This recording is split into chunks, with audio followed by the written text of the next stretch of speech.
ახლა ვისაუბრებთ ახალგაზრდულ ინიციატივაზე, რომელიც რუსთავში იწყება. პროექტი მერის ახალგაზრდა წარმომადგენელი მიზნად ისახავს ახალგაზრდების უფრო აქტიურ ჩართულობას ქალაქის მართვასა და განვითარებაში. ასევე მათ დასაქმებას ადგილობრივ თვითმმართველობაში. მონაწილეებს გადამზადების სპეციალური კურსი ელოდებათ, რის შემდეგაც ისინი პრაქტიკულ საქმიანობაში ჩაერთვებიან.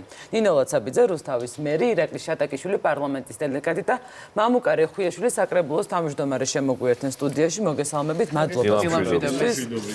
ქაბატონინო, თქვენგან დავიწყებ, რა გახდა ამ პროექტის შექმნის მთავარი мотиваცია? მადლობა კიდევ ერთხელ, რომ რუსთავს გვიხმობთ დღეს. სამივე ერთად ვართ, ირაკლი პარლამენტის დეპუტატია, მამუკა საკრებულოს თავმჯდომარე და უკვე უფრო მეტი შესაძლებლობები გავაჩინეთ ერთად ახალგაზრდებისთვის და გვინდა რომ იმ პროექტზეც ვისაუბროთ, რომელიც ახლა იწყება და ასევე შევაჯამოთ და კარგად დავანახოთ რუსთაველ ახალგაზრდას, რომ ძალიან დიდი შესაძლებლობა აქვს დღეს ადგილობრივი თვითმმართველობის განხორციელების პროცესში ჩაერთოს, კარიერულ ზრდაზე იფიქროს, განათლების ხელშეწყობაზე იფიქროს და სწორედ ამ თემაზე გვინდა საუბარი. თუმცა მოვედით ერთ-ერთი ახალი პროექტით, რომელიც ახალგაზრდების განვითარებისთვის და მათი ჩართულობისთვის ძალიან მნიშვნელოვანია და ეს პროექტები, რომელზეც ახლა ჩვენ ვისაუბრებთ, ასევე მნიშვნელოვანია ჩვენთვის. რომ ახალგაზრდებიდან ძალიან ბევრ საინტერესო საკითხს ვადგენთ და ჩვენც ვცდილობთ, რომ ჩვენი საქმიანობა, ის პოლიტიკა, რომელსაც დღეს ქალაქში ვახორციელებთ, იყოს უკვე იმ საჭიროებებზე მორგებული, რომელიც დღეს ახალგაზრდებს ძალიან ჭირდებათ. მერის ახალგაზრდა წარმომადგენელი, ეს არის ერთ-ერთი ახალი პროექტი, რომელსაც ვიწყებთ იმ პროექტებთან ერთად, რომელიც უკვე წლები ახორციელდება და გულისხმობს უკვე ახალგაზრდების ჩართულობას უბნების განვითარების ნაწილში. ხშირად ვამბობთ ხოლმე, რომ აი პრობლემაა და ვხედავთ, რომ არ აქვთ ინტერესი თითქოს ქალაქის განვითარების საკითხებში მიიღონ მონაწილეობა, აზრი დააფიქსირონ, სურვილები გამოხატონ, რა არის მათთვის დღეს პრიორიტეტი და ვფიქრობთ, რომ ეს პროგრამა, რომელზეც უკვე 200-მდე ახალგაზრდაა დარეგისტრირებული და ინტერესი ძალიან მაღალია, რომლებიც დაიწყებენ და სამთვიან სალექციო კურსს გაივლიან, შემდეგ უკვე ანაზღაურებადი იქნება მათი საქმიანობა და ეს მათთვის ორმაგად მნიშვნელოვანი იქნება.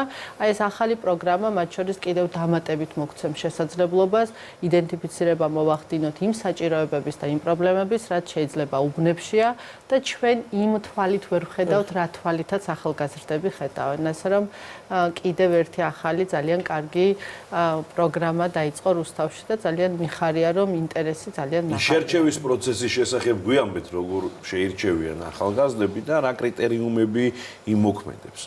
შერჩევა მარტივი და ახალგაზრდული გვაქვს, როგორც უყვართ ხოლმე ინტერნეტ ელექტრონული რეგისტრაციის ნაწილს გაივლიან, შემდეგ ხა უკვე მიდის გასაუბრებები და სალექციო კურსი კიდევ გამოკვეთს იმ ახალგაზრდას, რომელიც ძალიან დაინტერესებული იქნება, რომ სექტემბრიდან ანაზღაურებად პოზიციაზე დაიწყოს მუშაობა, გახდეს გუნდის წევრი, ქალაქის გუნდის წევრი და იზრუნოს ქალაქის განვითარებას.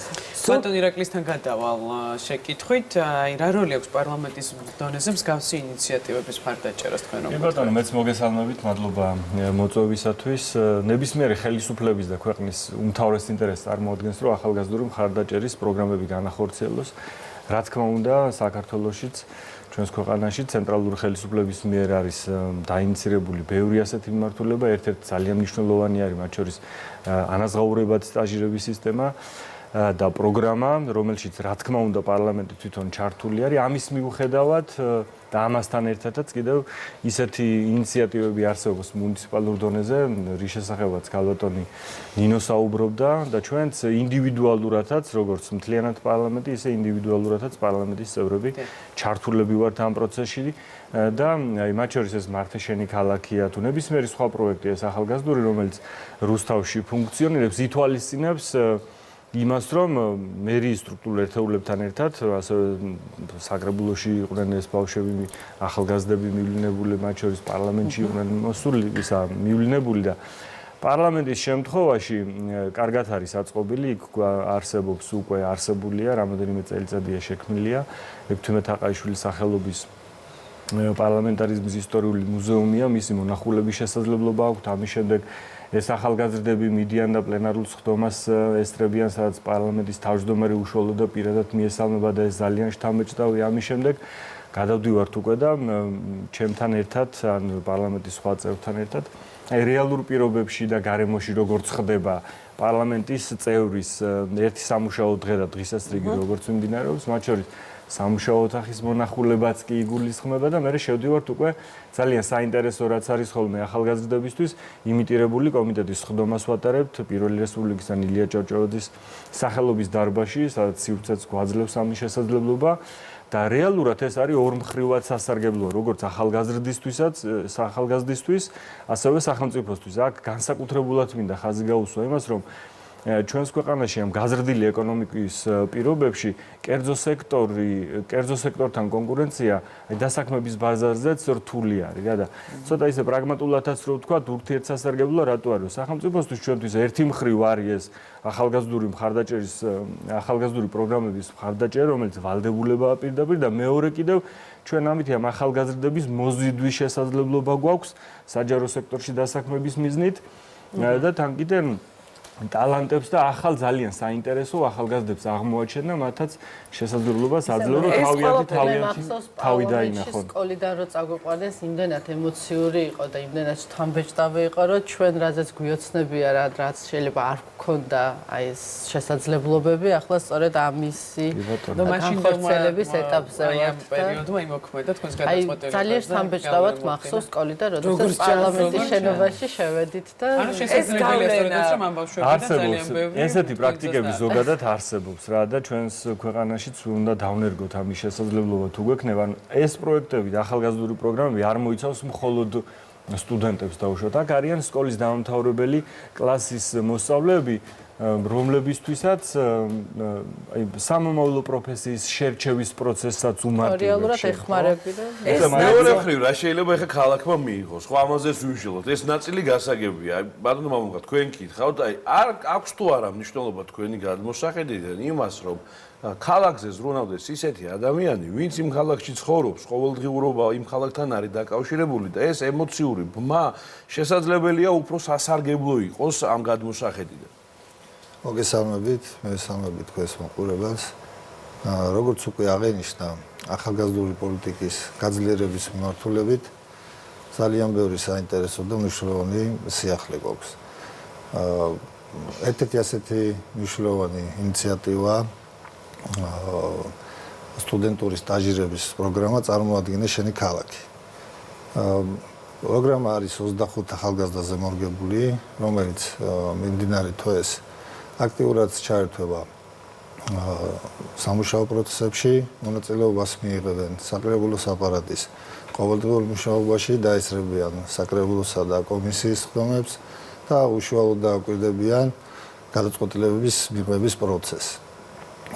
ჩვენი მთავარი მიზანია, რომ აღნიშნულმა პროგრამამ იმუშაოს გამართულად და ახალგაზრდებს მივცეთ შესაძლებლობა, რომ უფრო მეტი ცოდნა მიიღონ ადგილობრივი თვითმმართველობის სამუშაო პროცესზე, გქონდეთ დეტალური წარმოდგენა იმაზე, თუ როგორ მიიღება გადაწყვეტილებები იმ საკითხებზე, რომელიც პირდაპირ კავშირშია ქალაქის განვითარებას. აი, ეს გადაწყვეტილებები რომ მიიღება, სწორედ ეს მინდოდა მეკითხა. ერთი არის რომ წარმოადგენენ თავის ქალაქს, წარმოადგენენ პრობლემას, რომელსაც ისინი ხედავენ და როგორც თქვენ აღნიშნეთ, შესაძლოა თქვენ ვერ ამჩნევდეთ ან რაღაც ყურადღების მიღმა რჩებოდეს, მაგრამ რეალური გადაწყვეტილებების მიღებაზე, აი ამ ახალგაზრდებს, რა გავლენა აქვთ, ან რა გავლენა შეიძლება რომ ქონდეთ საინტერესო. ანუ მეც მინდოდა რომ მამუკას ნათქვამს დავამატო, რომ ჯერ მიხარია რომ ოპოზიციური საკრებულო იყო რუსთავში აქამდე და მამუკას მადლობა რომ მიეცა საშუალება და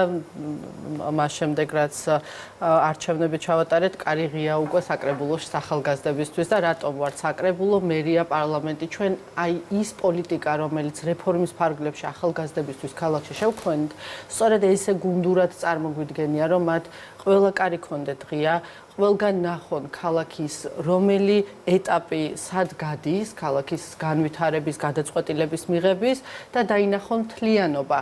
ბევრი პლუსი და ბევრი სარგებელი აქვს იმ პროექტებს დღეს, რომელსაც ახალგაზრდებისთვის ყველანი ერთად ვახორციელებთ და ეს არ არის Facebook-ისთვის, ან ერთჯერადი ღონისძიება.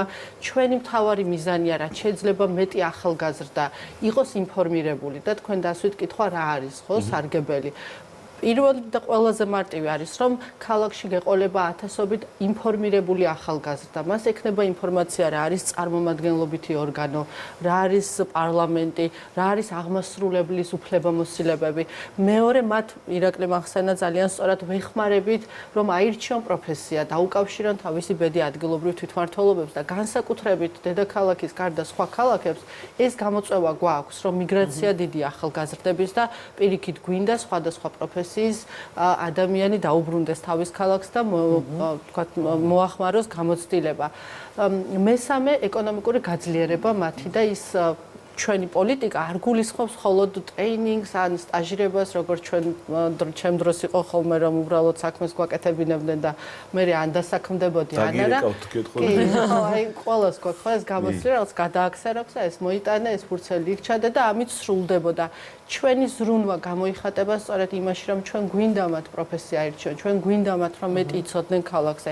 ჩვენ გვინდა რომ ზუსტად გვითხრან რა არის მათთვის დღეს თავარი გამოწვევა ქალაქში, რომ ჩვენ არა უცდეთ ერთმანეთს და ერთი მიდგომა გქონდეს ქალაქის განვითარების, იმიტომ რომ როგორც არ უნდა ვიყოთ ყოველდღიური რუტინა, შეიძლება ისე გამოგრჩეს ამბავი, რომ შენ გონია კარგს აკეთებ, შენ გონია რომ მათთვის აკეთებ და ეს არ იყოს მათზე ორიენტირებული, ასე რომ ძალიან ბევრი პლუსი აქვს იმ პოლიტიკას, რომელსაც დღეს ქალაქში ჩვენი გუნდი ახორციელებს და გვინდა რომ ახალგაზრდები იყენებდნენ ამ შესაძლებლობებს და მადლობა რომ თქვენი ეთერით გვაქვს ხოლმე საუბრის და ამ სიახლეების გაჟღერების კარგი შესაძლებლობა. მადლობა. მადლობა, დიდი მადლობა.